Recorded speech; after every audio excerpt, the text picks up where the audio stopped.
Bonsoir la famille, j'espère que vous allez très bien. Aujourd'hui, la question des parkings est une question réelle. Ok? Une étude de la Banque mondiale sur le transport et la mobilité nous dit ceci. 20% des véhicules que vous voyez dans les embouteillages, dans les zones telles que Plateau, Macro, Zone 4, Trècheville, ce sont des véhicules en réalité qui sont à la recherche d'une place de parking. Cela suppose que sur 100 véhicules, il y a 20 véhicules qui sont en train de tourner en rond pour juste chercher un endroit où garer. Et cela peut durer entre 5, 15, 20 minutes. Et cette réalité-là va en croissant au fur et à mesure dans nos quartiers et dans nos cités. Et d'ici 15 à 20 ans, la place du parking sera donc un choix prépondérant dans l'achat d'une villa, d'un appartement ou même dans la location. Donc c'est très important que nous puissions remettre au centre du débat la question du parking.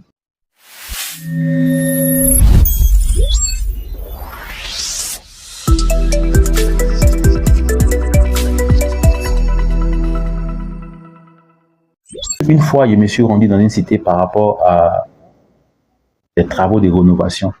Évidemment, quand je suis arrivé, j'ai trouvé qu'il y avait des véhicules qui étaient garés sur le côté gauche. Vu que la voie était tellement restreinte, il fallait que moi, je m'aligne sur les véhicules qui étaient déjà garés pour éviter que, c'est-à-dire que la voie soit obstruée pour que ceux qui sortent puissent sortir, ceux qui rentrent puissent entrer librement. Okay?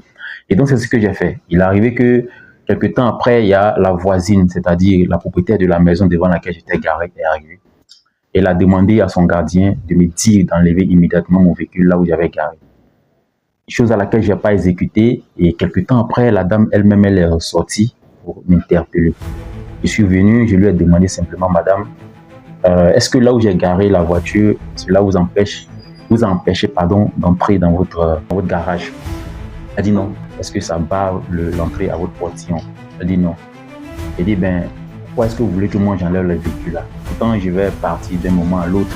Elle dit non, moi je n'ai rien à foutre avec ça. Il dit, tu as garé devant ma maison, je veux que tu enlèves ta voiture, enlève la voiture, basta. Et j'ai donné d'eau, je suis allé continuer mes travaux, de tout. Et la dame était dans une colère bleue. Elle a commencé à appeler la police. Elle va appeler la police et je vais voir, ils vont venir remorquer ma voiture. Elle a commencé à tourner dans tous les sens. Elle a commencé même à menacer le gardien. Pourquoi le gardien m'a laissé garer là? Comme je l'ai dit dans la précédente vidéo, votre propriété en fait se limite au niveau de votre borne. Toutefois que quelqu'un qui garde devant votre clôture ne vous empêche pas d'entrer dans votre propriété, cette personne est dans ses droits. Il faut toujours tenter